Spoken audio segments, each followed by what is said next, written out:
Okay, I started it up. All right, thanks. Do I need to make a recording too, or are Yes. you pretty solid on your Go ahead. recording? No, go ahead anyhow. Insurance. Okay. Recording in progress. Okay. So now I got two. I'm recording to my computer, and if you need it, I will send it to you, Okay. or I'll find a way to send it. That way we'll have it going back and forth. So we will not have a meeting next month, but the meeting following, we should be able to. I'll have to see. My significant other has to go downtown to Northwestern to have some pulmonary surgery, significant stuff on in February, early February. So depending on how that goes, I may end up having to be a caretaker for the most time. Mm. So we'll see how that goes. Also, next Tuesday is South Suburban meeting, and a week after that is the Lennox SIG meeting. Okay. So I got before and after Thanksgiving. Well, that covers them pretty good. So what happened with the board elections? Uh, uh, Mick finally resigned as secretary. He wasn't doing his job anyhow. And Okay. Bert decided not to run again as VP over insurance. He didn't feel comfortable not having insurance for liability. And Ron Friedman rejoined us as an active member, and he took over as secretary. Okay. So there's He only was five. one that was behind. He was behind the original bulletin board, wasn't he? Yeah, way back. Yeah. Okay. Thought I recognized the name. Anyway, I'm hoping he can help me and Sanford out with the CCS website. He supposedly knows a hell of a lot more than what we do. We've been idle now for several months because Sanford himself had a lot of medical stuff, and then his wife did something to Achilles' heel, and Ooh. so he's got to take care of her. Doesn't leave him much time, and Okay. and she's still active as selling real estate. Wonderful. Yeah. Hmm. Well, last month I talked about my Blink cameras. Blink must have been listening to me, or one of those assistants must have heard what I was griping about, because my issues with recording to my USB drive have mysteriously disappeared. I mean, I even added a third camera. There is a downside to using an inside camera to look outside. One of them is the recording LED just makes this blue blob on the window when it's dark, and that's all you record. The other thing, if you do turn off the recording LED, the infrared light bounces off of the window and does the same thing. It's just not blue. So you can record during the day, no problem. But at night, don't trust it to recognize movement or anything else. I'm still planning on putting some additional outside cameras, but I'm not going to hook them up the way Blink cameras normally do. I'm going to put them on a USB and a 25-foot cord adapter, and then plug them into an outlet, and then have them powered that way all the time. So I do know that they keep messing with the app interface. I know that the Blink app just changed like yesterday. So the place where I used to do like take a like a snapshot or a fingernail clip of what's out there and then use that as the background of it, that's all moved around now. So that one button is both the motion detection, take a snapshot, view the video, all that stuff is all the same thing. So they've been messing with that app. I also reported some issues with another camera app, the the people at Bird Buddy, which I have a Bird Buddy camera, and I reported an issue with them. You can have a choice of when you can record to your own private store, or you can save the bird you just saw in an area where other people can view it as well. So when you saved it to the public, it just sat there and spun, wasn't coming back from it. Then you press the save to local and it would go ahead and finish. So I reported it to them. And I got to thank you very much for reporting this. And I mentioned to them that, well, if there's a flaw in something, I'm the person that can find it, having Well, worked in a system test facility for Motorola. well, that's the thing, and there are so few people that will provide feedback on individual software. Microsoft has multiple locations. I think they may have reduced it to one now for feedback of problems and issues. They just ask that you find out, do a search first to see if the problem's already been reported and you can add to it, or it's a new problem and you're the first to report on it. Well, I wish I could do that with the company that we're currently utilizing for our Medicare Part D prescription coverage, because they send me a letter requesting an additional Medicare Part D payment of in excess of $1,000 because Cigna owns Express Scripts and also owns a specialty pharmacy known as Accredo. Never heard that one. Accredo provides certain specialty pharmacy drugs to patients. One of the ones is the one that my wife has to take called Adempas. And you start at 0.5 and you work your way up to 2.5. Wow. It's an interesting drug. It reduces hypertension between the heart and the lungs, and hopefully makes you feel better in spite of the fact you might have blood clots. The problem is, one dose of this, of 30 days, is about $14,800. Yeah. And my wife has had 3 of these so far, but when we first were setting this thing up, we were brought to the attention of a company called the Patient Assistance Foundation. The Patient Assistance Foundation helps cover the copay. Now, right now, my wife is already in, because she had to take both Xarelto, which didn't work, and Eliquis, which did work. She already got herself into the donut hole. So we were on the pay 5% until you get to the $7,000 out of pocket. Then you don't have to pay again. So anyhow, the Patient Assistance Foundation grant was said, yeah, you qualify, gave them the information they wanted. And I guess they've been paying all but the $10 copay that we're supposed to pay, which is fine with Adempas and is fine with Express Scripts. However, when it gets to Cigna, they got it hopelessly messed up. They don't see the payment from the Patient Assistance Foundation at all. They just have recorded in there the 14,800 and change, and my 5%, which is $741.45. And they charged when Express Scripts started doing this, I was getting charges of that amount toward my Discover card and then credited back when they figured out the Patient Assistance Foundation was covering it. Yeah, so, and the letter they sent me doesn't have any contact information, has only a P.O. box to respond to, and they want me to send them a check. And there's no way to contact this particular group if I call through any of the dial-in lines or whatever for help for Cigna. I usually end up getting somebody, and they tell me about, well, you paid your $26.40 for your monthly plan.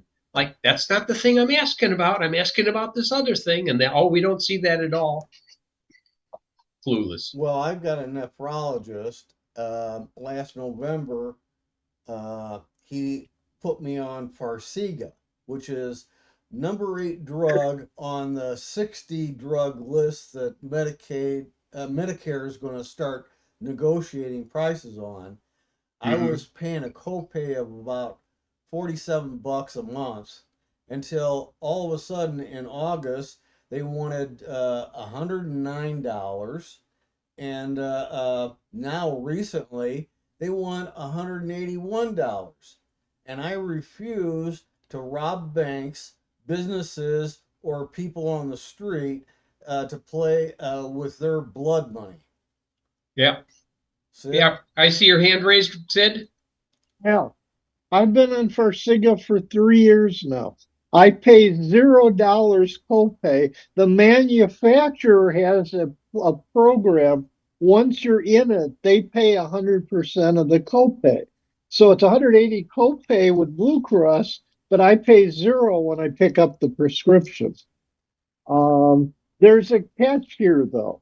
Medicare does not allow manufacturers to pay copays. I have Blue Cross. If I had Medicare, you can't do that because they're not allowed to pay copays with Medicare. Medicare, evidently somebody got the bright idea that if the medicine was free, people would just get it because they could for nothing. Like, yeah, I'm going to get the diabetes medicine for free just because I can. It's stupid, but under Medicare rules, the manufacturers can't pay copays. So, but under Blue Cross, I pay a net of zero. The manufacturer pays 100% of the copay. I wonder if the Patient Assistance Foundation is a way to get around that because it's not the manufacturer paying the copays, but it's a Yeah, separate company, it's a separate non-for-profit that's doing it. I'm not sure on that one. I put a link in the chat Yeah. for that's Mark Cubane's company. Yeah. That's working on cutting middlemen and cutting prescription prices way down. I mean, with mine, I haven't even paid the deductible this year. But a couple of my drugs, like one specifically is the Symbicort equivalent. I could pay $600 for a 90-day fill if I wanted to. Or Yeah. I call up Mark's Marine in British Columbia and they order it from New Zealand for me, and it costs me $165 delivered for a 90-day supply. But So if I you just look think at the that's what I do. It goes through customs, it goes through Germany, from New Zealand to Germany on the way here. But yeah, it works. My wife has another one that we use. So Mark's Marine is also known as Canada Ship Meds. The other one is Maple Leaf Meds, and I've ordered my wife's Restasis from there. Instead of paying $300 for Restasis, we get it for better than half that price from through Maple Leaf Meds, which ends up shipping it from Mumbai. And then it's actually in the Restasis packaging. It's actually Restasis. It's all legit. It's not a scam or anything like that. It's the right stuff. I figured if you order through Canada, you're safer than ordering through Mexico, because there's a lot of people in Mexico that will take up lead chromate and then putting it into pills and selling it to you as Advil or something. what's fascinating, if you go to the Cost Plus Drugs page, you'll notice a Imatinib retail $2,502. They're doing it for $13.40. Wow. If you click on that, what they're doing, click on it, scroll to the bottom, and they're actually breaking down transparently. It's $7.20 manufacturing. They're marking it up 15%, $1.20. Pharmacy labor then is $5. And Yeah. that's how they're getting the 1340. So that's what he's trying to do, is make all this stuff really transparent. So this $2,500 retail drug manufacturing is actually $7.20. Wow. Hold on. Let me try one drug in there. I want to see what that one shows up. What does Eliquis show up there? I didn't There's a Yeah. limited number. They're gradually adding meds, and there's a limited number they have right Yeah. now. About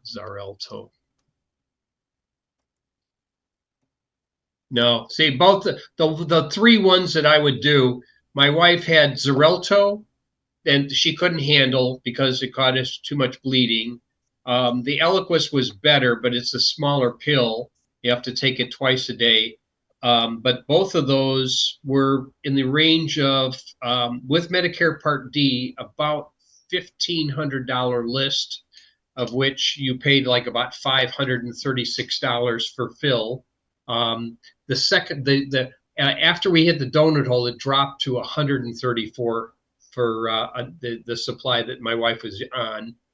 I think that's for a 30-day supply, but the Adempas just isn't listed there. That's one that's way over the edge. Yeah, $14,850 or somewhere around there per 90-day fill. It's about $250 a pill.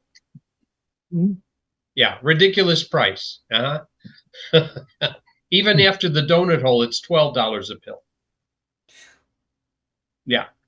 So it's exorbitant, but that's some of the stuff I've been having to deal with, play with, trying to figure out, okay, how do I address these people? I would spend hours on the phone with people with South Asian accents trying to explain to me why I needed to pay this amount, like, no, you don't understand what I'm trying to say here. Tried to have them put it in as a case number. They didn't understand what I was asking. So I'm going to have to go up their corporate food chain until I find somebody who will listen to me. Or maybe I'll show up on channel 2. I don't know. Interesting stuff. I clicked up, the generic Viagra. Manufacturing is $2.10 for 30. Wow. For the 20 milligram or the 50? For the 100. Hundreds. Okay. So a 30-count bottle is $7.40.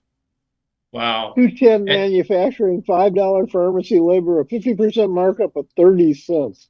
And that's on cost plus drugs? Yeah. Okay. I'll keep that one in mind.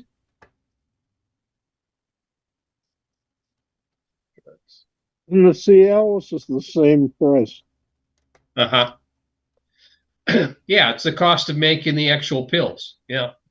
They already figured out how to do it. It's already generic. It's just that everybody wants to. I'm sorry, we're not going to cover that. What the heck did I get on that? Want to make sure I did not close a box elderbug on the edge of my coffee cup. That would be gross. They do have a whole bunch of diabetes drugs. Being diabetic, I'm looking at that one. Well, I'm diabetic too, but I've gotten to the point where I don't take any diabetic drugs anymore. For more than a year now, I've had an A1C of 6.1, which is pre-diabetic, and I only have to take high doses of cinnamon every now and then when my blood sugar is high. I take the cinnamon twice a day. Cinsalin, the one that you get at Costco, I use 2 of those capsules at night, and I'm on the metformin, the 500 milligram extended release twice a day, but mine's at 5.8. As long as I don't get a steroid shot, I'm fine. Well, with metformin, I can't use that as is. I used to do 500 milligram tablets up to 4 times a day. I have to take a pill cutter and cut it up into tiny pieces because the smallest piece has such a big effect on me anymore. Oh, okay. Yeah, Sid. I had such a bad reaction to metformin, they had to file a federal FDA report on me Wow. because I lost the ability to smell and taste. And 2 years later, it still hasn't fully come back. Well, I haven't had the Um, smell because of my other drugs that I take mhm, from yeah. the corticosteroids. I'm pretty sure Mhm. that's the cause of them. Because when it I gets just down thought the low and whole I'm thing at the stunk. end of that particular inhaler, sometimes it comes back. Okay. But the metformin, I don't think it does that much for me because if you're already doing low carb, the thing it does is if you eat carbs, it'll help you not absorb them. But if you're already cutting out most of the carbs, it's like about the same result. So to make the doctor happy, I took the prescription and said, okay, I'll take it, but I don't think we're going to see much of an improvement. And I've been about the same. So sometimes I go up to 6.0, and then the next time I test, I'm at 5.8 or something like that. Always just a little bit over where I'm supposed to be, and never enough that Medicare wants to cover my testing supplies. Yes. And then my testing supplies, I end up paying, oh, what is it? 200 strips is like about $125 every 45 days that I get from a reseller down in Delray Beach. So I found a guy that will sell me my test strips for that. Sometimes they come through and they test high. I mean, I'll test it with the testing solution, and it's supposed to be 120 with the testing solution. When it comes in at 139, I said, that's a little on the high side. Now all my readings are going to be high, and it's going to be wrong. So they replaced one batch that I had a problem with. And then my latest one came in at 132. So yeah, Sid, Can I do a quick share? No. sure. I notice it's available, but I didn't want to do it without asking. Okay. This is one of my latest toys. I got a continuous glucose monitor, Oh, Okay. and it Dexcom G7, so it takes a reading automatically every 5 minutes. right. Oh, okay. And this is an app called SugarMate, which is a free app. It's available on iOS. It logs into the Dexcom account and Uh-huh. then pulls up the data. And it shows you there's a mini graph there with 6 hours of data. Uh-huh. And it shows you the day average, the range, the median. GMI is what your expected A1C value. If they did an Oh, okay. A1C test, it should approximate the GMI number Uh-huh. as well. What'd you do? Have a And pizza over there early? it you can scroll these back. Uh-huh. I keep forgetting how to scroll them back. But the other thing, let me log in. One other thing then here. Let me stop for a second, log into the Clarity. Clarity is the app from Dexcom, Yeah. and it has some fascinating reports. Come on, you. Come on, you. I made one boo-boo, though.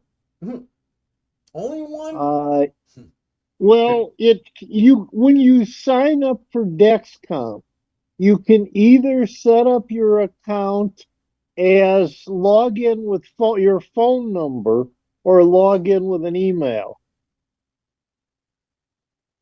What they don't tell you is if you do it with your phone number, it will not work with any third party anything. Oh.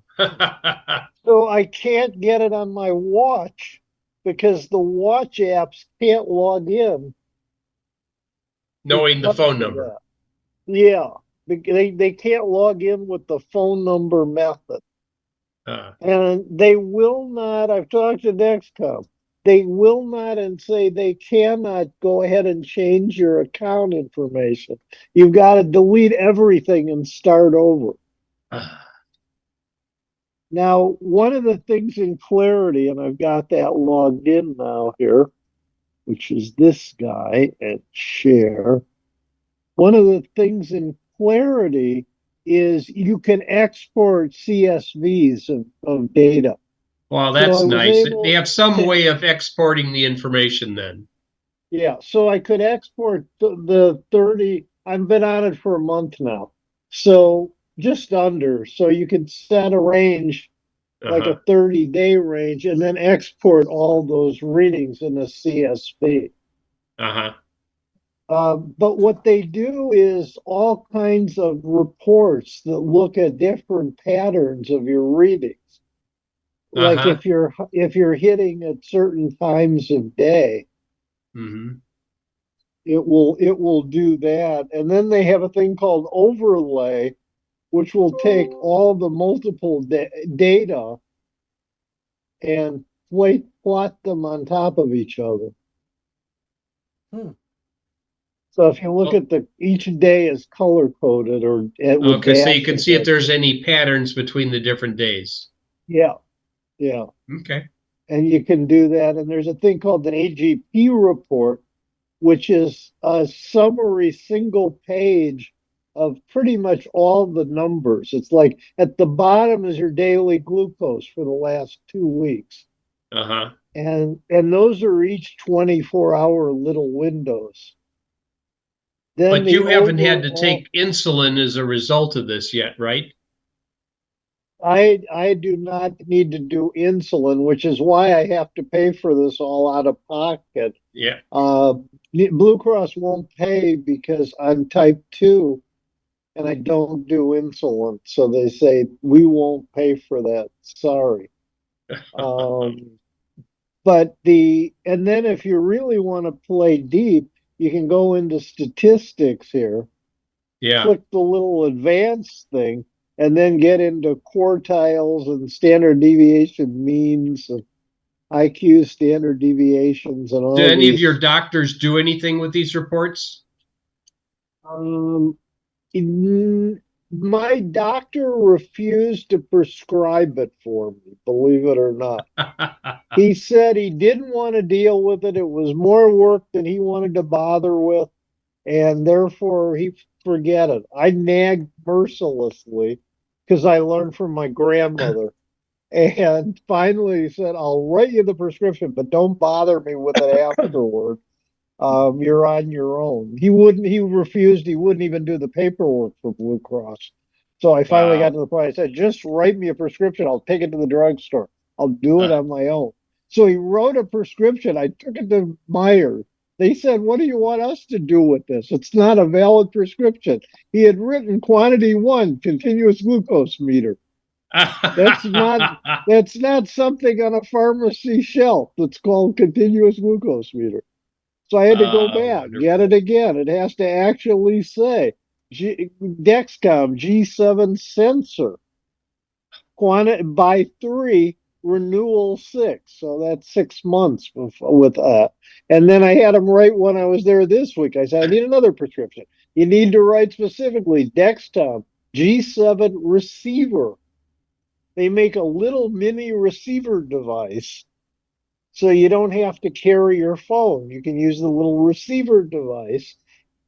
That is $400. However, somehow Dexcom and GoodRx did a deal. That's what it says on the GoodRx page. They did a deal with Dexcom. So my 3 sensors for the month is $368. But when you put in the GoodRx code, it takes it down to 164. Oh, that's pretty good. And for the receiver, it takes it down to $67 Wow. for the receiver, Yeah. which is a massive difference. If Blue Cross was paying for it, it was going to be $100 per 3 months. Uh-huh. But they won't. They're not. So I'll What do do you it out know of if they had to use a particular ICD code when they wrote the prescription and such? Um, they have to, if the doctor wanted to deal with it, the forms that the doctor gets to fill out, they have to say there's a need for me to have it outside of the insulin. And in my case, there actually is, my numbers have been really jumpy and non-stable, and that's one of the reasons that Blue Cross allows. Ah, But he okay. won't do the paperwork. So they said you need to go to an endocrinologist instead, the doctor's office. They deal with this stuff. There is in the US an incredible shortage of endocrinologists. My wife was supposed to do that too, and could not find anyone in our area that did this that had any available time. I have an appointment for April 15th at 9:30 in the morning. That was the soonest they could get me in. And that they said was a favor. Normally it was going to be late May. Wow. It's like because we're downtown at Northwestern and we're on the cardiac floor, and I overheard this lady trying to make an appointment. She wanted to switch back to her original cardiologist before she had moved out of the area, and she was asking for his availability. And it said, "Well, the soonest I can get you in is March." Oh, is there anything sooner than that? And then the lady finished 2025. And these other appointments are in 2026 for new patients. Like, yeah, right. You have a heart problem. You're going to wait that long? Yeah. Why not? Well, I needed to have one because I had this strange, they called it a fever of unknown origin that I had every couple months. I'd have a low grade fever and it would go away in a day or two. And of course, when you mention this to a doctor, don't, mention a problem unless you have a solution for it, because then they go looking for an answer and they won't be satisfied until they get an answer. So anyhow, that turned into the GP sent me to a hematologist. The hematologist didn't find anything and then took some echocardiograms and some other things, sent me to a rheumatologist. The rheumatologist didn't find anything in her testing, but she didn't like what were the results from one of the echocardiograms. So I went back to my GP and she recommended a cardiologist that her mother had used. So I went and saw the cardiologist, had my stress test, and then they did one more echo afterward and they said, nope, there's nothing wrong with you. Meanwhile, the fever of unknown origin stopped after about a year, and then it just went away. It just so happened to have started right about the time we had our last COVID boosters from Moderna, not the Pfizer. We decided to switch and let's get a different one this time. Probably a mistake. So I had the fever of unknown origin. My wife had blood clots. So we're not sure where those came from. It could also have been because she had hip surgery. And when you have hip surgery, they did not put her on blood thinners, and they should have done that. But that's some of the things that problems of. Now we've had our medical discussions. Yes, go ahead, Sid. I assume you guys know about IDPH. Yeah. They track all vaccines, and you can log in, create an account, log into it. It will list every shot for at least the last decade that you've had. I logged in, it has my Shingrix shots, it has my annual flu shots, it has the COVID shots. They're all in there with dates and stuff. They work with Commonwealth Health app on the phone. You scan the QR code and it then stores your record in Google Wallet. I mean, I've had phone. the forms, but I've never noticed that they've ever tracked my other kinds of things as well. They And where do. is this a special IDPH site? It is pretty much the regular. There's a link on the regular IDPH. Let me see if I can spot that one here. I have it Vital direct. records? Yeah, with RoboForm, I just go in and click on the login thing and it goes to whatever page. All No, right. And that's it's not not, it. I love it. If you go to idph.com, it says this com domain is for sale.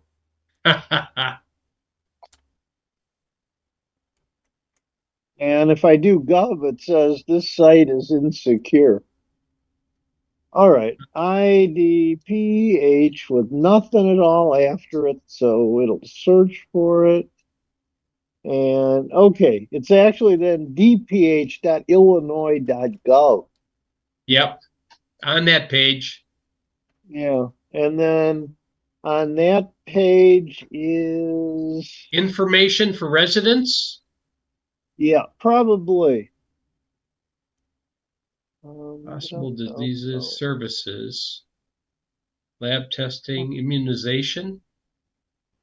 Should be under, hold on. It is actually, bear with me 1 second here. I know what I'm looking for. IDPH. Nope, stop doing. I hate autocomplete. It wants to autocomplete on me. It's not what I want it to do. Don't do that. I think here, yeah, it's portalhome.dph.illinois.gov. Portal home. Portal home without a space. Portalhome.dph.illinois.gov. The IDPH web portal. Where you can find all your public IDPH health web portal. Okay, Yeah, I will save this and look at it later. yeah. So you can log into your stuff and create your account there. They're stickler on creating the account. It's not an easy process. Illinois, they really want to make sure you are you. I Okay. forget if they have to actually mail you something physically with a code. Well, But if it but does, because I'm wondering if it goes back far enough. Because I've my regular doctor has just switched over from their old system to be on the LiveWell system. They weren't on LiveWell before, and they had a disconnect between the two of them. And the LiveWell kept on saying, "You need to have all these shots," and their system already had recorded the fact that I had my tetanus in 2014. But then when they switched to the new thing, they lost the fact that I had a tetanus shot in 2014, and oh, you should get a tetanus shot. I think I still got another year to go before I do that. So anyhow, I'll use this and see whether or not it shows up in there as well. yeah, it had everything back pretty much a decade on stuff. So Okay. yeah. Stop doing that. Never mind. Have you I had some sites where you've gone to visit it recently, like AP or something like that, and then something really bizarre pops up out of nowhere? Like I did not click on anything. Maybe I was just scrolling, but all of a sudden this strange .store thing pops up, and it's obviously one of the ones I normally have seen spam from, those kind of things. And so I basically, went immediately to look for the cookies that may have been put on my machine, and burned everything that site had put on the machine and removed it. And then it sort of stopped popping up on those sites. But it was kind of weird. I've had two instances. One was on CNN.com. The other one was on AP, for the AP news and the site, and like almost the same format, spam type message that come up, a pop up. So I haven't seen this show up on any of my desktop machines, only on my Android phone. So kind of weird. Anyhow, let's see. Well, I may as well go ahead and do my presentation then. Let's see if I can do that. Yeah, we lost Joe Hendricks. I don't know why before we started the meeting, and Bob. Yeah, he hasn't come back yet. Yeah, and Bob left the meeting probably because there was very little computer tech stuff. Well, he said it got a Linux workshop in a few minutes. Yeah. So, usually he has to leave early to go to another group meeting. I can't control too many of those things when there's conflicts in the same day. Anyhow, I came up with this one: getting rid of stuff, knowing when to get rid of stuff and when to replace components. Sounds like a Uh, Kenny Rogers song. almost. I have way too much crap that I've collected over the years that is either computer related or anything to do with Wi-Fi or other things like that. I probably have about 3 or 4 controller-based Wi-Fi systems that I've collected that I probably will need to get rid of at some point in time. They're older 802.11 ABG systems, but when you need 24 access points, well, I would be able to furnish that. Anyhow, you have to ask yourself, do you have more than 2 computers in your house? Yes. I think almost everybody on this call does. Mm. And do you have at least one computer running each of the last 5 releases of operating systems that Microsoft supplied? Yes. Yep. Including my And maybe a Linux. couple of Linux machines. Yep. Yep. That fits us really good. So we're gonna have to start up a Computers Anonymous. And maybe it's just because I've hoarded electronic parts for many years as well, not just computers, but anything electronic. Um, I don't know if anybody there also has a dual trace 100 megahertz oscilloscope or not. Mine happens to be from HP. I do have a dual trace oscilloscope, but it's only I think 10 megahertz or something like that. Oh yeah, I paid dearly for this back in 1977. Yes, still works. So yeah, I admit I've collected way too many computers, but I've usually used this when I've had to help somebody else with their system or repair systems. Like when somebody's laptop goes out and I just happen to have a power pack that will fit it. Done that. That's where I found out that some of the Panasonics could use an HP power pack. There's quite a bit of switchover on power packs that work on a number of different systems, but HP and Dell get a little snooty about that. Sometimes it works and sometimes it doesn't. Yeah, on the newer ones, probably not, but on the older ones, there was some commonality you could get by. Yeah. So, but before we go ahead and get rid of those for like a new 24 core beast or something that can run all day on batteries, so you have to consider before I get rid of this, what do I want to save out of it? Old documents, ancestry documentation, expenses, those kinds of things. I know that most of my machines are not candidates for upgrades to Windows 11. So at some point in time, I'm going to either have to break down and get a new machine, or if I chance it and just say Microsoft will do well by me, I'll just continue to run Windows 11 on those machines that I deem so. Or maybe Windows 10 will get extended like Win 7 did. Not sure. But Actually, there's rumors of that right now. yeah, and I can see why, because like in my case, I don't have a Intel processor that's newer than 3rd generation. Oh. Yeah, I mean that's what I have. I mean it's been totally adequate for what I've needed. Yeah, You know, well, 4 cores with hyper-threading is 8 execution units. That does pretty much everything I need. right. It's not like my son-in-law's machine. You know, they Ryzen 7s and Ryzen 9 machines to use for games, you know, and yeah, they're okay for that, but I'm not one into doing like real-time video games. I may need to get a bigger monitor so my wife can read stuff when she wants to do Zoom. But Do they make anyhow, them you that might big? need something bigger than a 5th generation Intel or maybe even more than an 8th generation going forward. And just like you mentioned, not all AMD processors are currently supported either. There's collections of those that have been singled out and said, no, we won't support this one. Yeah, you do have to on Intel have 8th gen or higher, and I've got 5 or 6 machines right now that run 11 natively, but this is a quad core 2, a core 2 quad, excuse me. I have CPU. its brother. And bottom line, You have a QA 9500, right? yeah, something like that. Mine's a QA 9400. It's just a slower clock. Yeah, and I'm running 11 on it. Okay.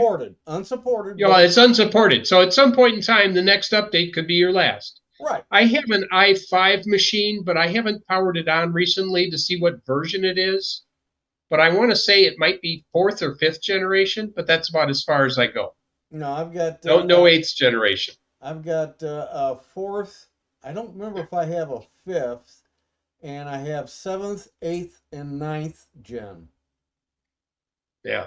So anyhow, what I found with some of these computers is if they have been left plugged in and still have AC power supplied, but not actually powered up. They're just plugged into the wall. So there's just enough trickle to go into them. I've been much more successful at those guys booting up than older machines that have been pulled out and sitting off to the side. A lot of reasons for that is the electrolytic capacitors have a tendency to dry up. They haven't been used. They don't function at the full capacitance that they need to run at to be able to be used in the power supply. So you end up with a power supply with either too much noise or the wrong output voltage, and then the whole thing doesn't work. I've never had a problem with memory chips unless they've been damaged, overheating, or static discharge. Connectors, I've seen connectors go bad where somebody has brutalized a USB connection by forcing it in backwards. And laptop power supplies. Constantly I see people winding up their cables on their power packs, and they're just setting themselves up to buy a new power pack. I always recommend it, loose cable. Just throw it in there and then push it together, and that's totally fine. But I have, like I said, collections and collections of machines. I probably have more computers than I have power packs. So anyhow, these CFL displays with displays that have CFL backlit will eventually fade. They'll become too dim to read. And then the power supplies and the displays fail for the same reason. I see some displays go out after about 9 years or so. They will start to fail on the power supply side. LED backlit probably runs better. Active LED might last longer, but I don't think the OLEDs are going to have a longer lifetime. They may actually be brighter, but have a shorter life. Keyboards, you can replace those, mice, but if they're USB based, the other types are obsolete. Ports on older computers reflect what they had available. So it's really a catch as catch can when you look at older machines for the ports. If they had a USB port, it was probably USB 1, and maybe they had a serial port and a parallel printer port. And then they got rid of the RJ11s in favor of RJ45s, and even the newer machines don't even have RJ45s anymore, which would be one of the reasons that I would hesitate just going totally wireless on some of these machines. I'm not looking to do 800 megabits per second. I just like the reliability of a hardwired connection in many cases.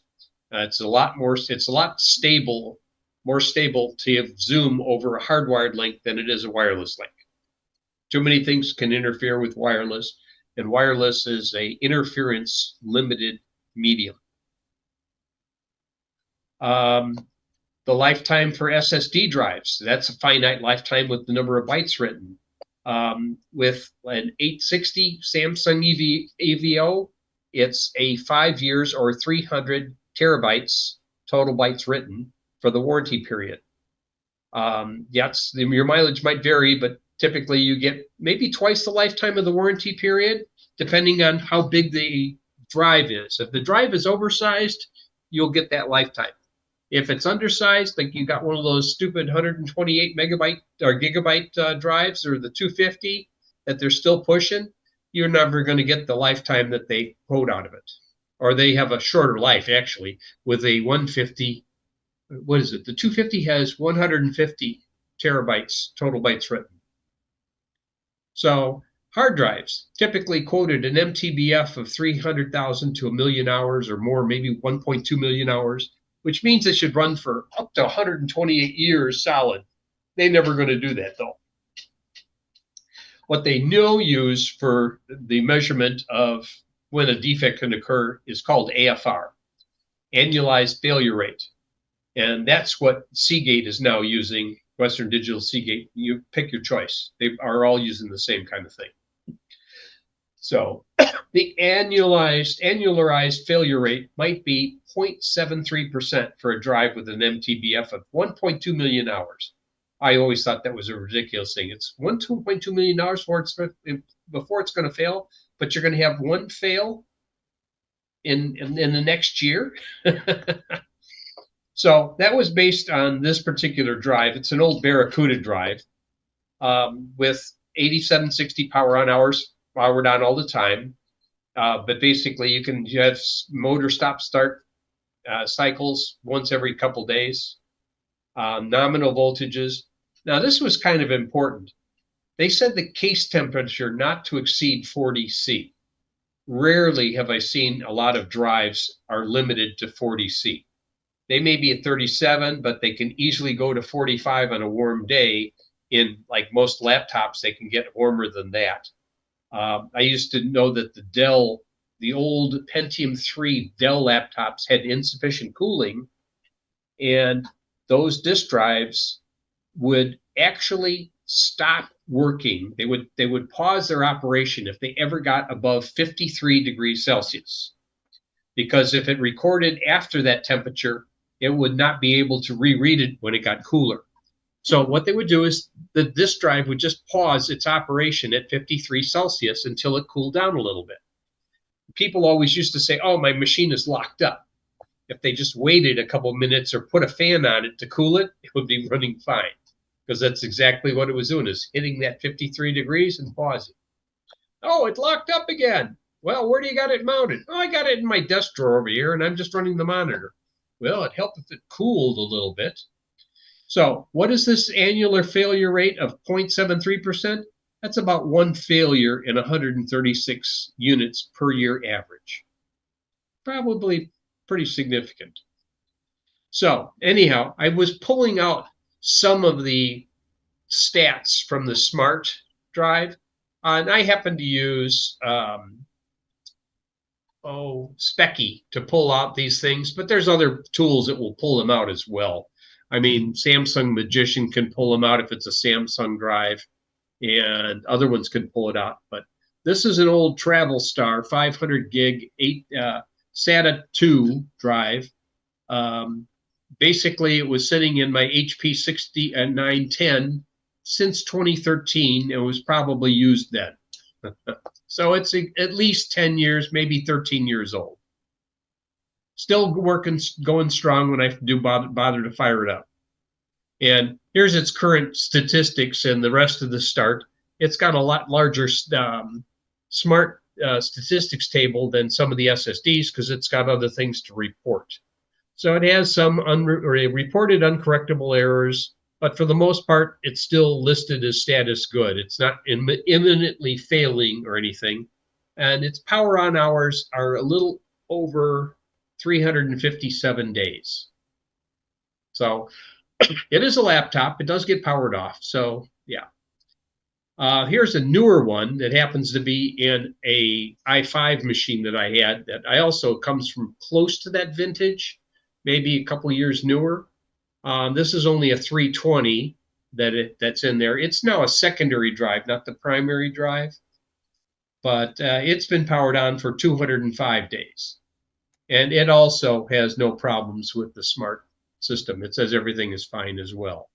And this one shows here 205 days, 0 hours, and it's been power cycled 2,300 times. Yeah. And it has some uncorrectable errors as well, but most hard drives do have some. Now here's an SSD. It's a Samsung 860 EVO. It's rated for 300. I did not tell you to do that. Okay. It's rated at 300 terabytes total bytes written. So here I'm looking at this. It says it's 500 gig, 465 capacity. So and the temperature is good. The status is still good there. Here's where it shows in this one. Let's see, get off of the screen here. The total, I'm not sure if you're getting that obscured or not. Total blocks written. Let's do this. I wish it wouldn't do this. How do I make that go away? Oops. Go back to that. All right. Control H. There. I'm trying to make, I'm not sure. Do you see that pop-up that's there? Yes. You do. Okay.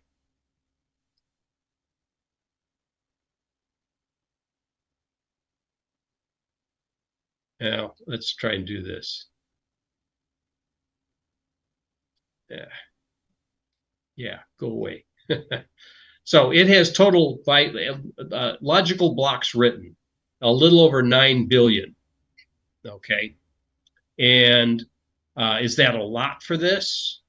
Not really. I will get to the calculation. Here's a Lexar USB that's a portable, that's a plug-in on a USB connection, and it has a different block size than the Samsung EVO, because the Samsung has 512 byte blocks. This one I think has much larger because it only shows like how many blocks total LBAs written. It's only gotten 5, so this has got to be much larger blocks than this. But anyhow, I do the calculation with the 9 billion and the 512 byte blocks. That means total bytes written are about 4.6 terabytes of total bytes written.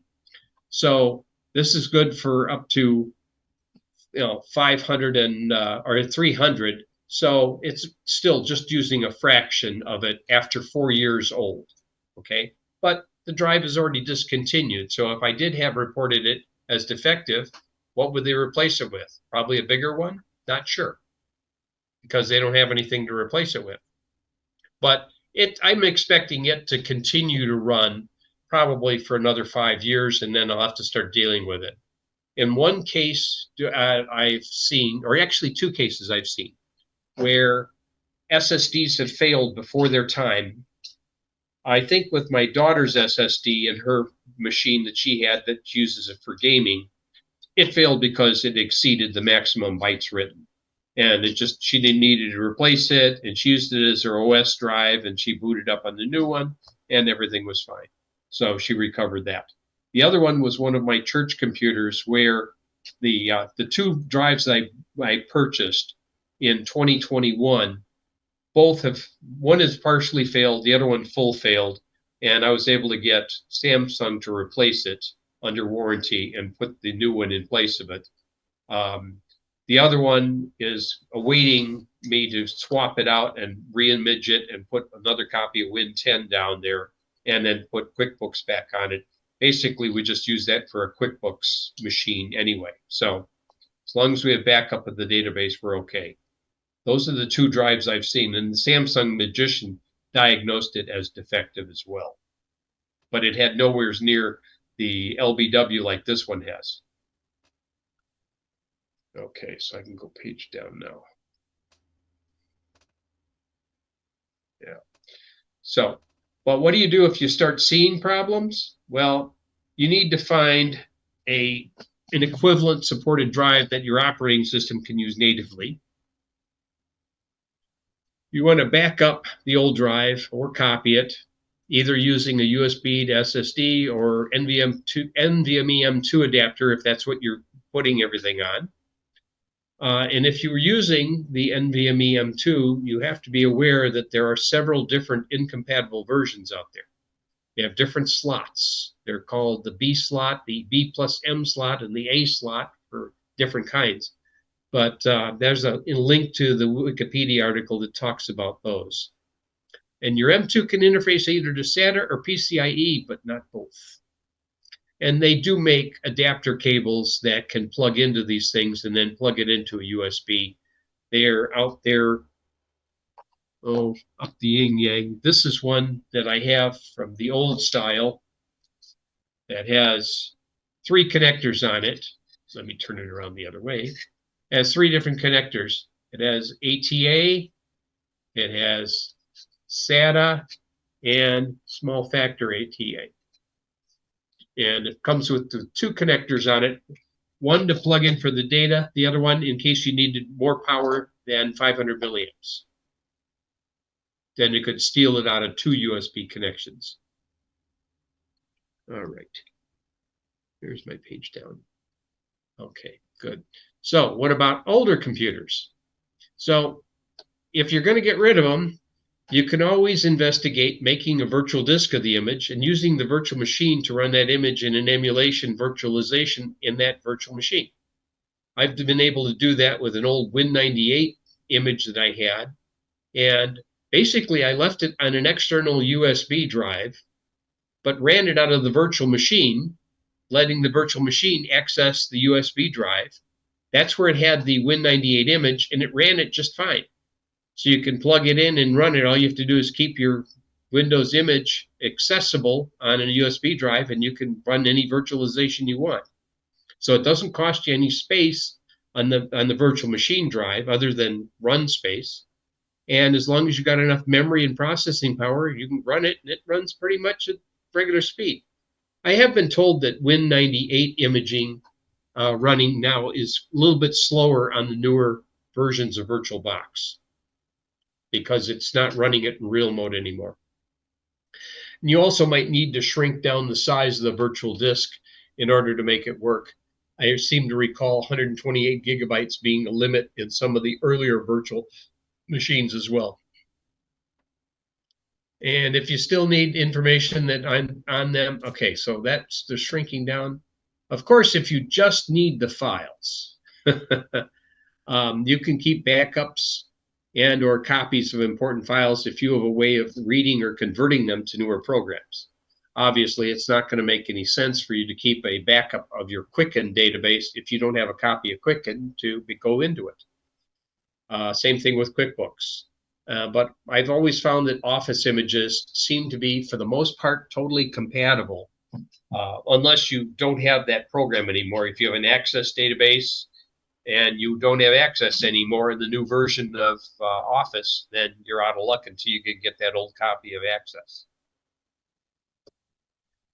Okay, so how to recycle. I've been kind of lucky in some respect. I have a local recycler through Lake County that allows me to recycle up to 7 computers per visit. So, and if when I recycle it, you pull the hard drive out, okay, and then recycle the rest. Hard drives, you can run a screw through them, a drill through them if you want, or you can do a low-level format with a wipe drive. That's been almost more than sufficient from all but the ultra paranoid. Sometimes I just throw to have the 2 separate piles. I leave the computer in one spot, and here's the hard drive goes into a different pile, and nobody's going to put those 2 together. Good luck, I think most of these are getting shredded anyway, so I don't worry too much about that. And yes, good. And that's what I had. So you're going to take and start cleaning out any of your collection yet, Tim? No. Nope. I need to, and I do have, I'll call them junk piles, a couple of them. One's out in the garage and one's here in the house. And at the moment, I could probably go down to Munster's recycling center and drop stuff off, as long as I don't put too much out there at a time. Yes. Trouble is, when I go to drop stuff off, there's usually better stuff that I could bring home. Yeah, no, I don't doubt that at all.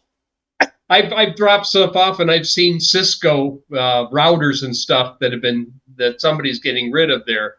Like, oh wow, there's a nice router there. Oh, look at that switch. That's a gigabit switch, 24 ports, a PoE.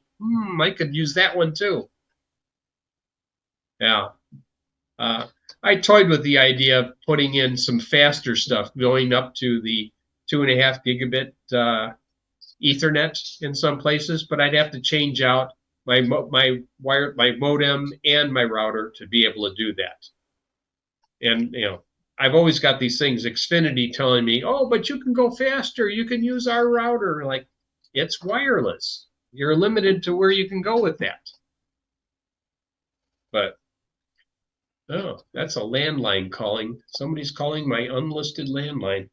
I know what that's going to be.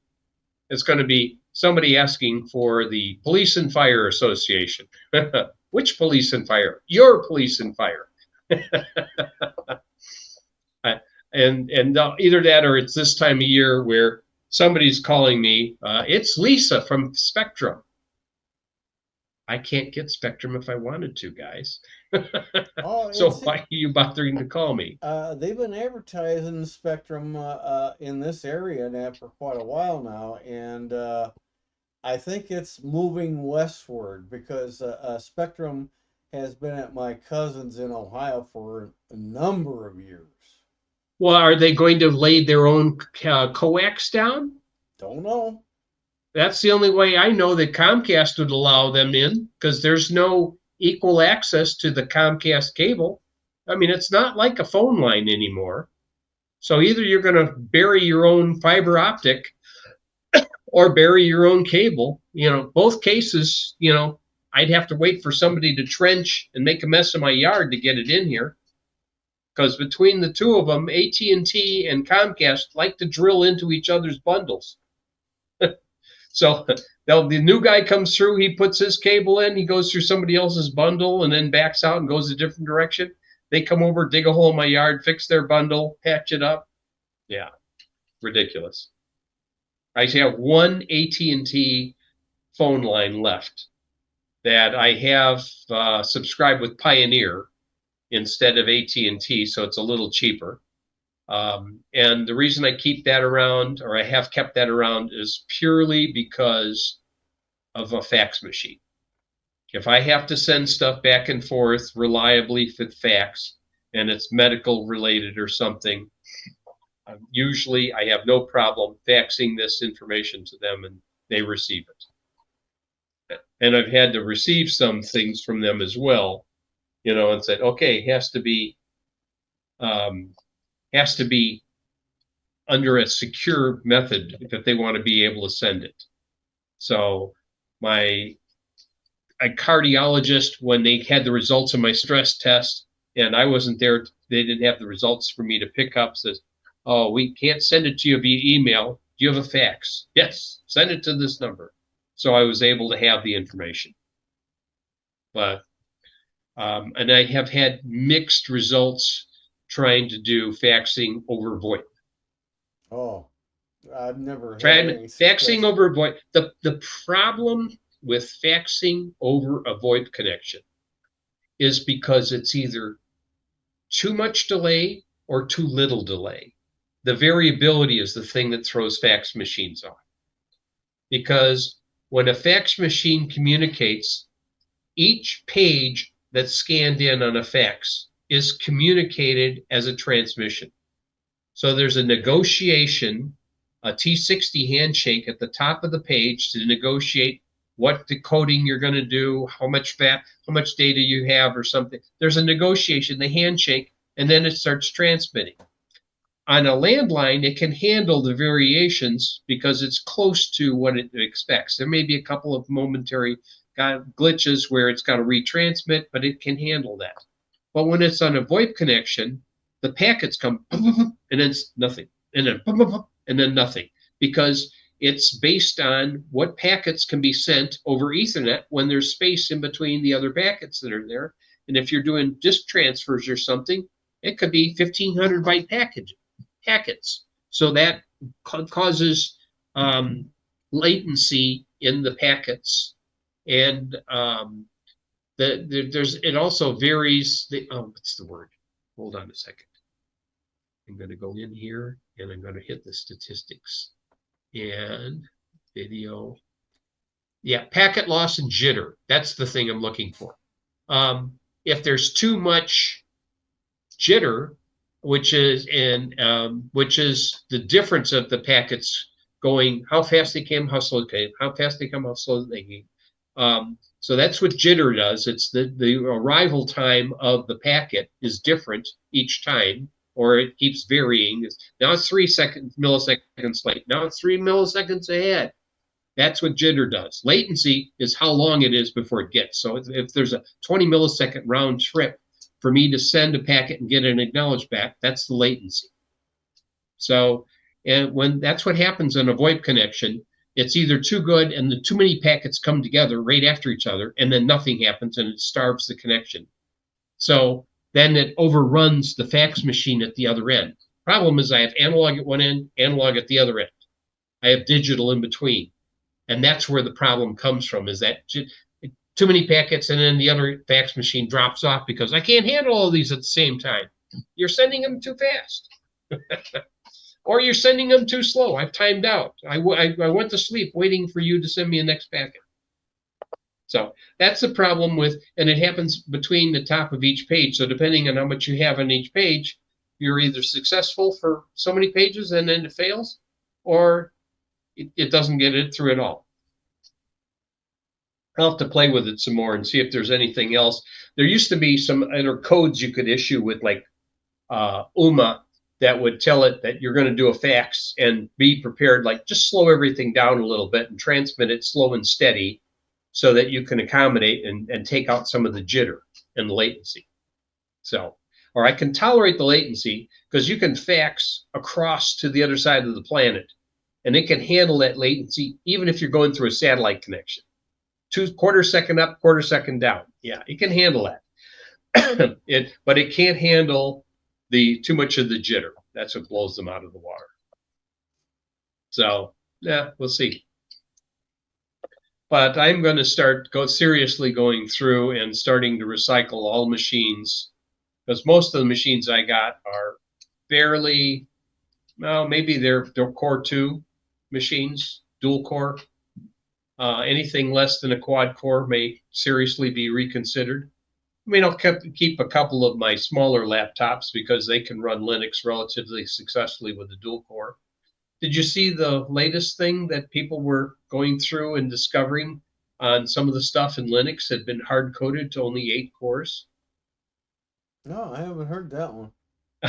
Yeah, they went back, and even though the comments in the core module says it's been updated to automatically, that it had to do with, it's not really limiting 8 cores, but the time slicing algorithm that figures out when to switch tasks was supposed to be based on the number of cores, or log base 2 n of the number of cores. And that's what so if it was 8 cores, that value is 3.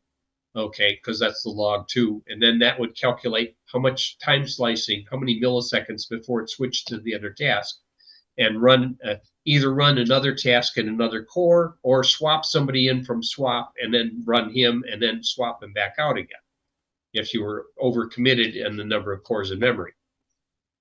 So anyhow, the guy who is looking at this looked at this stuff, and even though all the comments say that it's been updated, the original code is still there in the source repository. So if you look and say that the story is something like Linux limited to 8 cores, is what you'll see. Yeah. But it has to do with that specific issue of deciding when it needs to switch to the next task. If it has a lot of stuff and a lot of cores, it usually can switch a lot faster. You might limit it to maybe a half of a millisecond before it switches to the other task.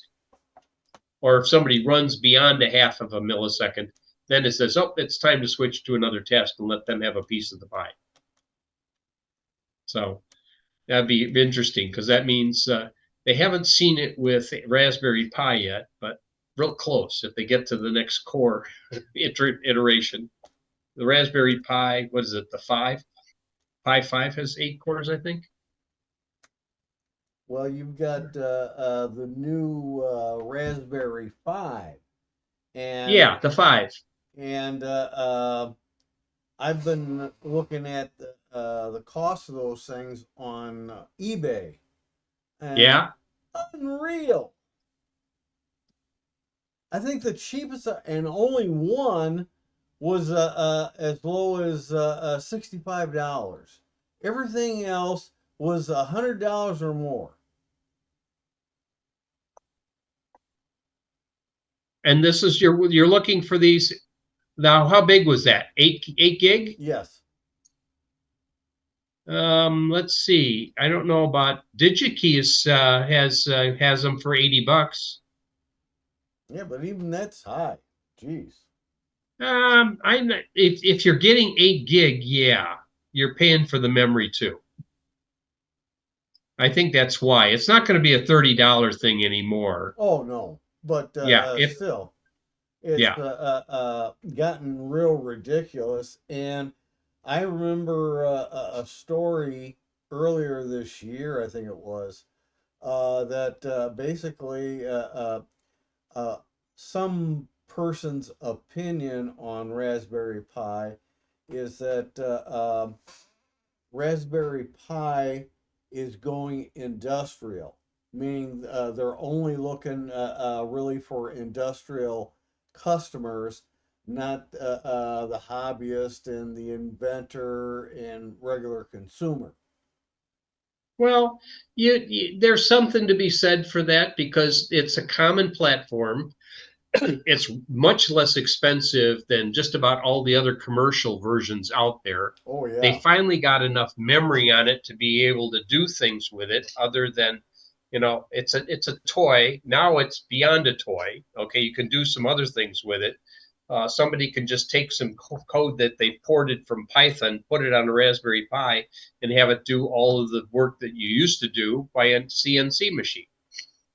So yeah, that I can see where they would want to do that.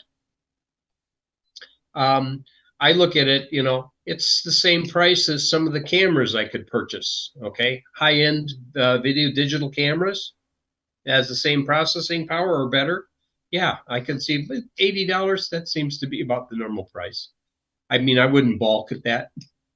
I mean, I did get Raspberry Pi threes, 3Bs when they were 35 or $40 or something like that. Right. But that was not even the whole solution either. It didn't come with the power supply. Now you're going to need a much bigger power supply for the Pi 5 Well, you had because to it's have going to want, a better one for fours too. I have yeah. a couple of 4 gigabyte fours. I wanted Hmm. an eight, and I never was able to get it for one reason or another, Nat. And then along came the pandemic, made things worse. Hmm. Now you got the fives out there, and it's like, holy mackerel.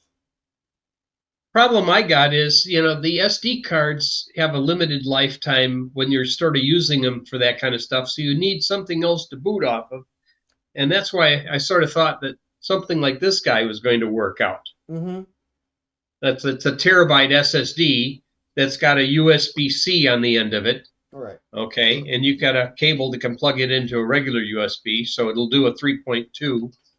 And if the Pi 5 can boot off of it with the right size, I mean, maybe it's got a little like a hack to the SD card version, and immediately it transfers over to the SSD. As long as it can run for a long time like that, yeah, that would work out better. Well, the I know the fours with a little extra hardware and stuff will support a SSD drive, Mm-hmm. and I think I remember uh, you had something similar for the threes, but that's the only ones that would support an SSD. I was able to boot off of a USB flash drive with three. I mean, it was a hack to the startup the configuration file that said, "Hey, over to the USB file," and that's where the rest of the stuff is going to be located. So it just had a little pre-boot that would go off of the SD card, and then it would go over to the plug-in USB, and it was able to boot off the rest of that. and it was pretty much happy that way. Yeah, But but but it's I wanted something that had a little bit longer lifetime. yeah. I mean, that's one of the big things. And I played with Raspberry Pis not long after they came on the market. But I got so tied up with other stuff, I haven't touched a Raspberry Pi in years. Yeah, yep. I just ain't That's got pretty time much to. what I mean. If I needed something for storage, well, I went and got a server. And Right. the server is basically running a Linux operating system anyway. So I got a QNAP server sitting next to where the Raspberry Pi stuff is, where he has no problem. He's got a bunch of programmable. He's got a built-in SSD inside of him on the motherboard at EEPROM, and it's got two 4 terabyte drives on it. Right. So if Right. it doesn't fit there, get it off the 4 terabyte drive. Right. It's just a case where they're great to play with. And if you're an inventor and you're trying to do smart automation, uh, Yeah. they're good little devices to start out with. And you, if you need to, and you can add interface to Arduino or maybe to the competitor. I can't think of the name of it. ESPs, micros. Doesn't ring a bell. Well, there's I can't remember the company at, but there's I got a nephew that is into electronics, and he prefers these non-Adreno controllers, uh, and I think they've also gone from 32 to 64 bit on those, whereas Adreno I think is still at 32. Yeah, and I've seen some of the PIC processors used on furnace controls. They had two PIC processors on one of my last furnaces I had. Hmm. And I said, okay, that's interesting. Although that one wasn't going anywhere. So it stopped functioning because the DC motor failed on it. But now it's a much lower tech, as according to my heating and air conditioning guy, because I said, what do you use? And he says 95% or 96% efficient single stage. Why? Less parts. Okay, turns on, it heats, or it cools, it shuts off. Single stage. Dual stages, they're going to save you power, and then when I had a 2-stage furnace, it always went in the first stage, and then 10 minutes later it went into the second stage every single time. There was no time at any time that it only wanted to do the first stage. And if the first stage fails, it's not going to run the second stage. So either one of those things fails, you're not getting the full heat output of your furnace. Yeah, it can turn on, it can heat up your house and then turn off too soon. That's a possibility, okay? But if you've sized the furnace already so it's the right size for what you need, you'll never have a problem. Yeah, but I've also noticed some other things that are taking away from some of the integration that aren't working as well. I have I'm not sure. I haven't checked to see if my friend here with the A person, if she's got her thing fixed yet or not. But I noticed, yeah, it says unresponsive. Yeah, still not working. It worked for a little bit. I noticed that some of the interconnection between Wemo and Amazon hasn't been working well. It goes through Google, and I think Google has the same thing. One of the Google Homes had a new icon on my lock screen that would show me the status of my Wemo controllers, and that just says unresponsive. And that's the same thing that the Fire tablet shows as unresponsive. The other thing I've heard of, and that's more recent, is the Chamberlain people with their garage door control is no longer supporting Amazon or Google with their products. Yes. So you can't tell Google to shut the garage door anymore, and you can't tell Amazon's assistant either to shut the garage door because they didn't like the other third-party apps accessing their APIs. Ah, I believe you can still, however, use if this then that. So that still exists as a possibility to do stuff. But then you got to pay for if this then that support on the server. You have to have an account, and depending whether you're in the free category or you need to go beyond that, you may end up paying extra. well, I got my two exotic cats here. I got the Munchkin and my ringtail tortoiseshell.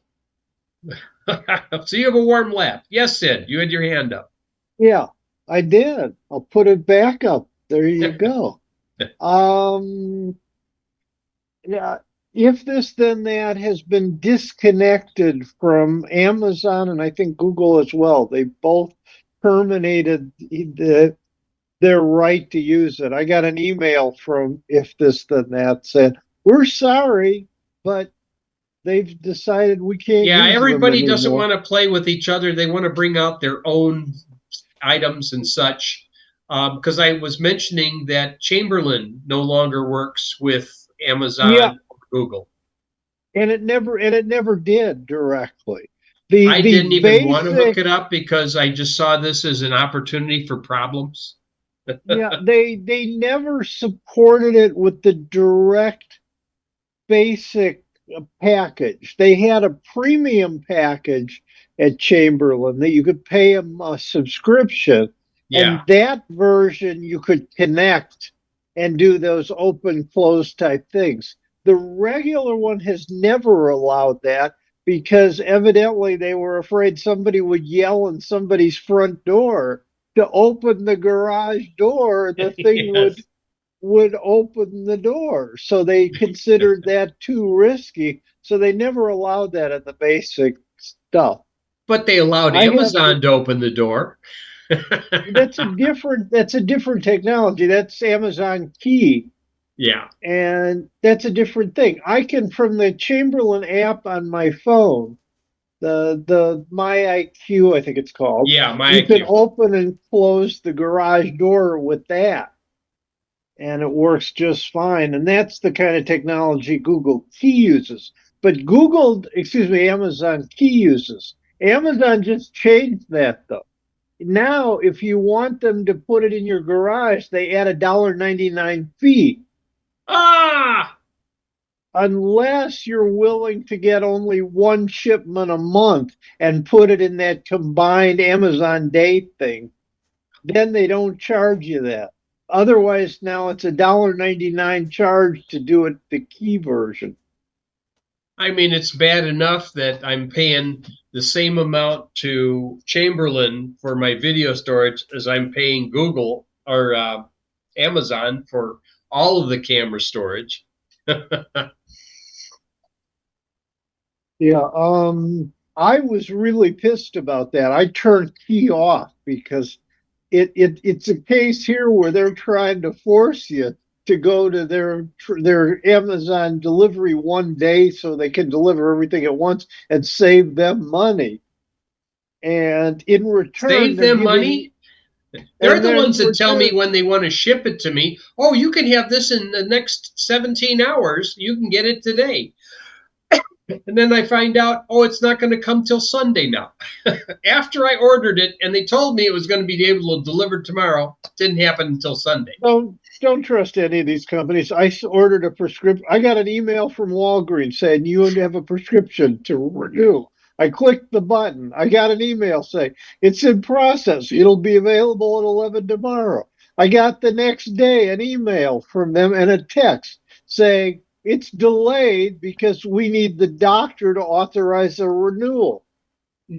Then they come back and say, no, it's delayed again because there's an issue with your insurance company. I love the insurance one too. Yeah, there's always an issue with your insurance.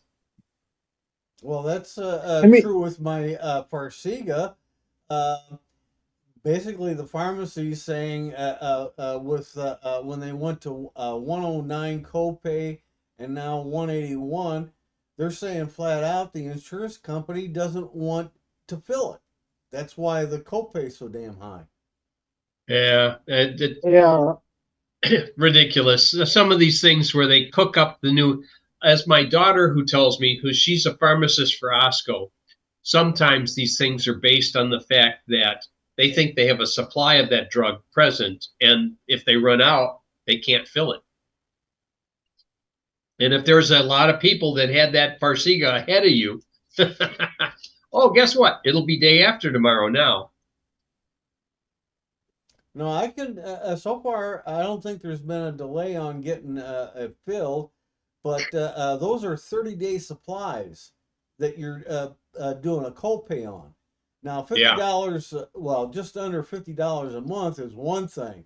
When you go all of a sudden to $109 a month and then up to Yep. 181, forget it. Yep. yeah. Yep. Mine is 90-day, not monthly for the Farxiga. I get the 90 days at a All of time. my stuff is 90 days. For Well, the most most of my part, stuff is the too. only one that my wife is getting in 30 days is the Eliquis.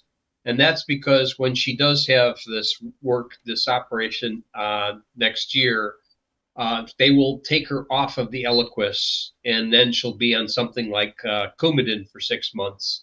And they'll have to balance the Coumadin amounts by getting tested regularly, seeing whether you have to up or down the dose and doing that kind of stuff. Well, see, with me, I usually have 90-day too, but the Farsiga was set up at 30, and if I was paying just under $50, a 90-day supply would probably cost over $100, and that might have been tough to swallow. And God knows what it would be at the 109 for 30 day or 181 for 30 day.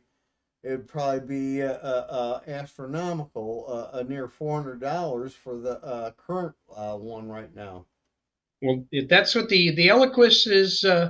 Even in the donut hole, the Eliquis would be, if I did a 90-day supply, about $460 is what she would have to pay. And then when you finally have the out of pocket of over 7,500, then they cover it completely. I thought the donut hole was going to go away. It just hasn't got. It's slowly evaporating.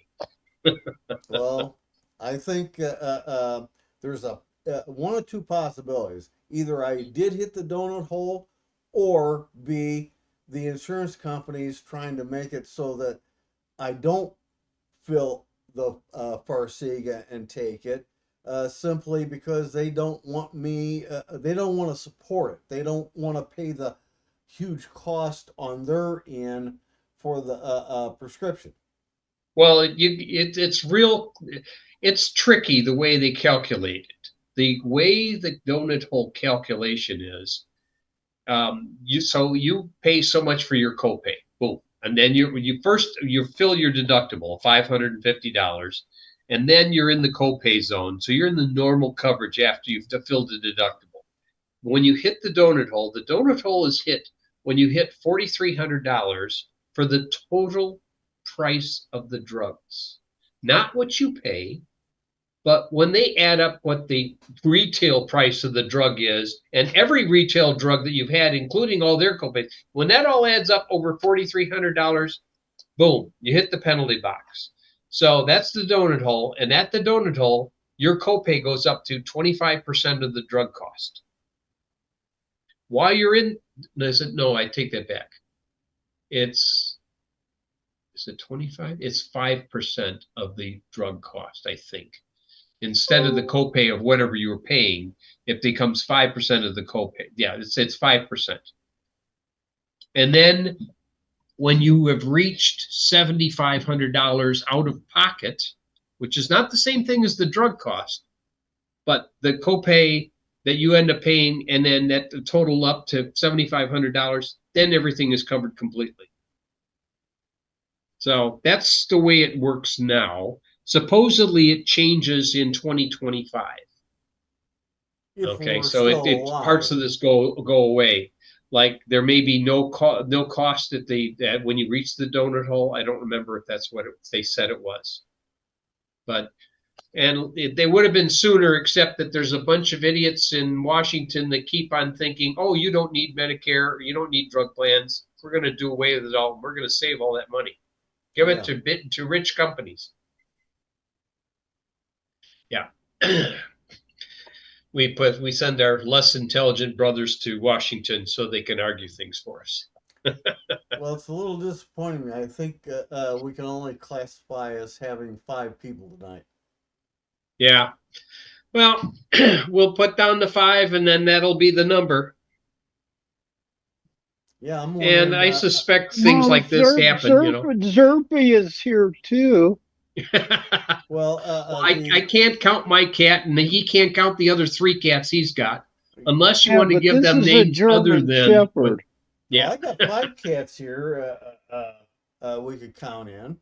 But my cat isn't allowed out because she pooped on the floor this morning, so she's yeah, got to spend the night in a box. hmm Well, anyway, I'm wondering what my 2 meetings coming up next week and the following week are going to be like.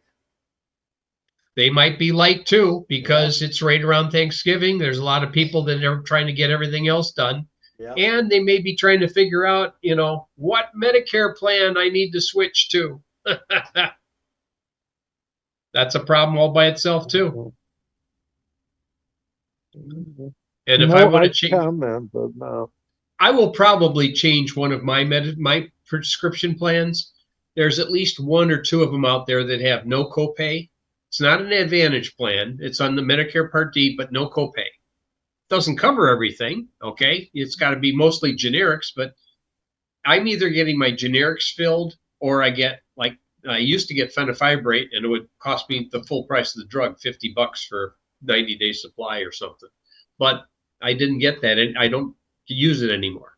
So yeah, you were picking something. Yeah, Sam's Club has something. If you have the Plus membership, there's 50 different medications they do free as part of that They program. used to have the same thing with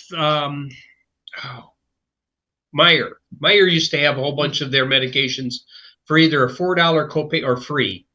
And then they discontinued some of the stuff that we were getting. I think atorvastatin. I specifically had my atorvastatin filled there, and it was like free. And now it's like, you know, $2 or something, or almost free Yeah, from because it's a yeah. generic they decided to cover all over the place. Yeah, I used to use Lipitor until I had to use Gleevix, and I got that through Myers also. Originally free, but towards the end of my use of Lipitor, I started having a small copay, and then with Gleevix, it doesn't like Lipitor, so you had to switch to Pravostatin. But I'm coming to the end of taking Gleevix, so with luck, I can go back to Lipitor. Well, I'm only taking the Lipitor to make my daughter happy. She said, "Oh, you have a less chance of heart failure if you take a proactive amount of Lipitor or something." So I'm only on a 20 milligram, but my cholesterol last time for total cholesterol was 125. So I've already gotten my cholesterol, and triglycerides were 155. Both of those are down in the dirt from where I used to be. So, and that all comes from cutting out all my carbs, all the good stuff you want to eat. Oh, okay. No I pizza. got there you go. I got my needling though. I got the COVID shot, the HD flu shot, which is high dose instead of high def, which is what I would have otherwise thought Yeah. of. Then I got the pneumonia shot and the RSV shot. What, did you have to get a new pneumonia shot or something? Well, I just turned 65, so it's not a new one. It was because normally they would give you the Pneumovax at 62, I thought. Well, what they told me was 65 they did it at. Okay, all right. So I turned 65 in May. So I got it this year, this time.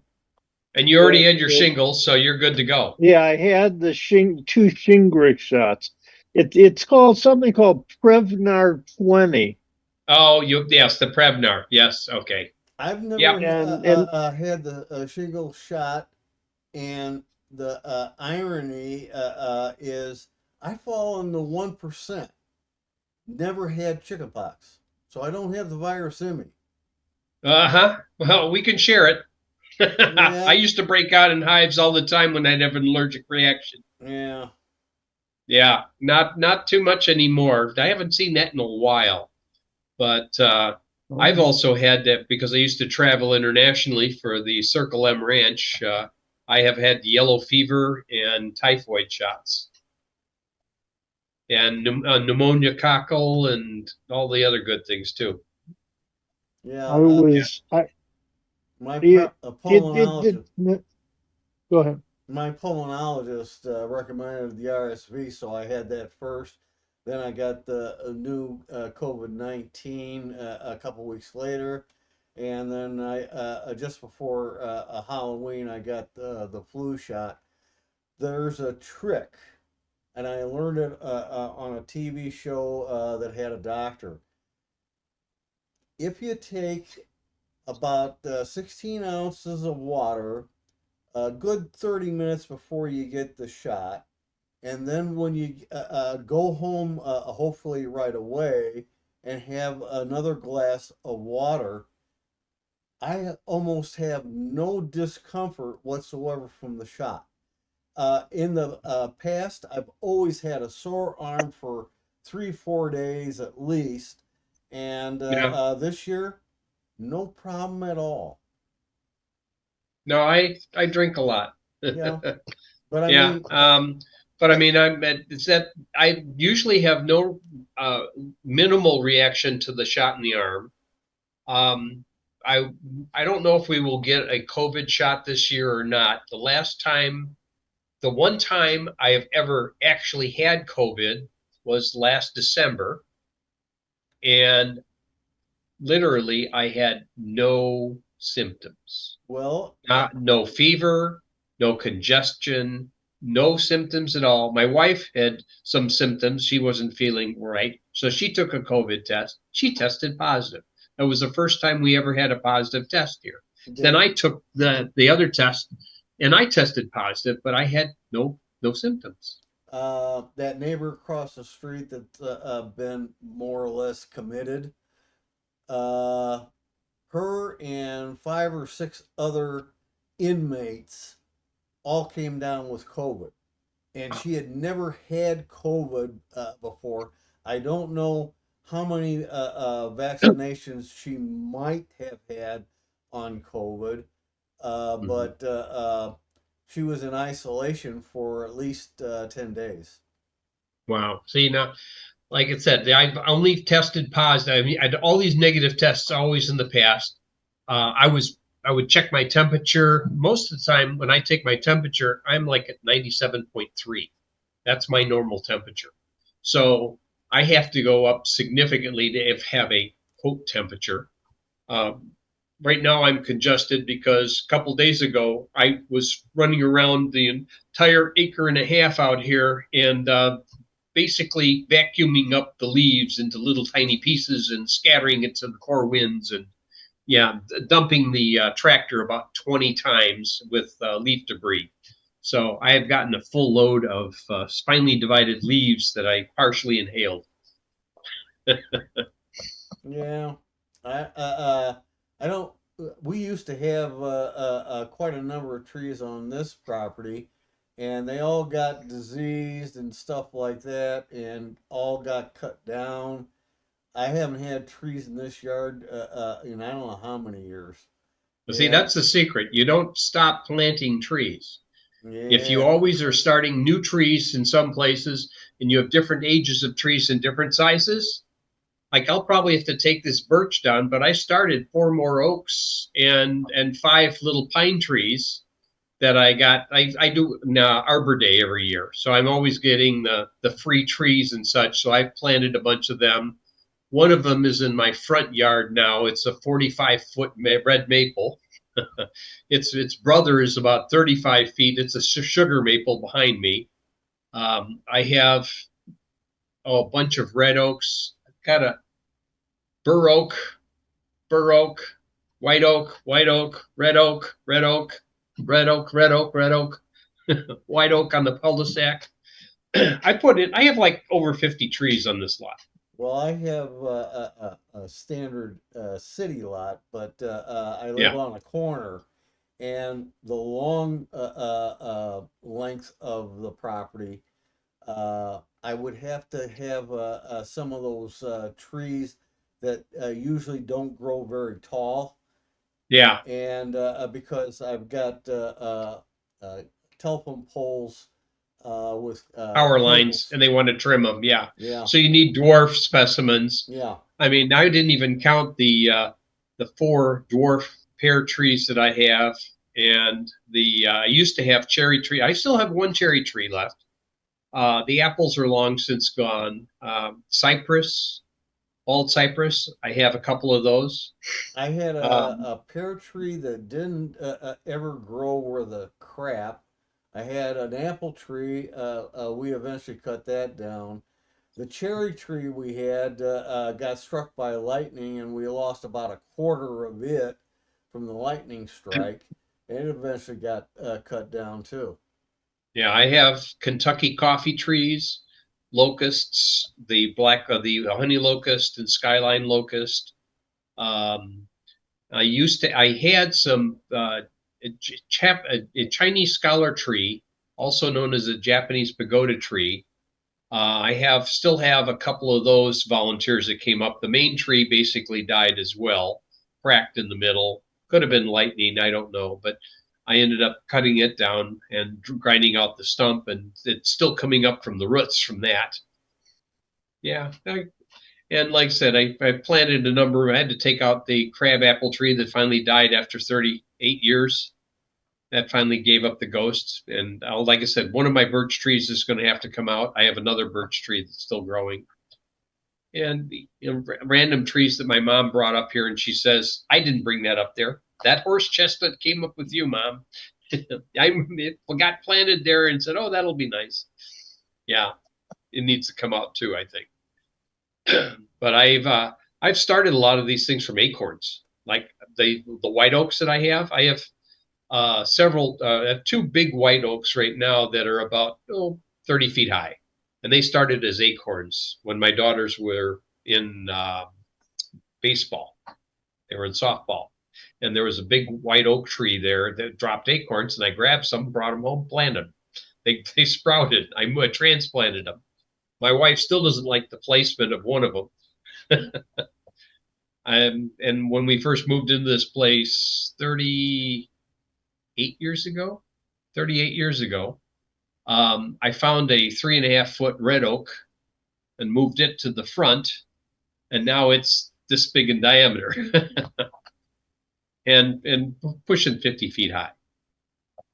But yeah, they grow. But the thing was, plant them all the time, so you never stop planting, and don't plant them in a row. Because anything you plant in a row, all you need is one to die, and then it looks like hell. So stagger them randomly so they're not all lined up. They'll be fine. If one disappears out of there, you'll never notice it. Yeah, in good stuff. So, all right. So I will see you guys probably in 2 months, maybe. We'll see. No meeting next month, and so hopefully everyone has a great Christmas. And who knows, maybe I'll have a new machine. Hanukkah in my case. Oh, and Hanukkah too. Yes, got to get the Well, Hanukkah push out. Yep. well, So have fun. I guess I'll see you don't forget next Kwanzaa year. too. I will click off the record here.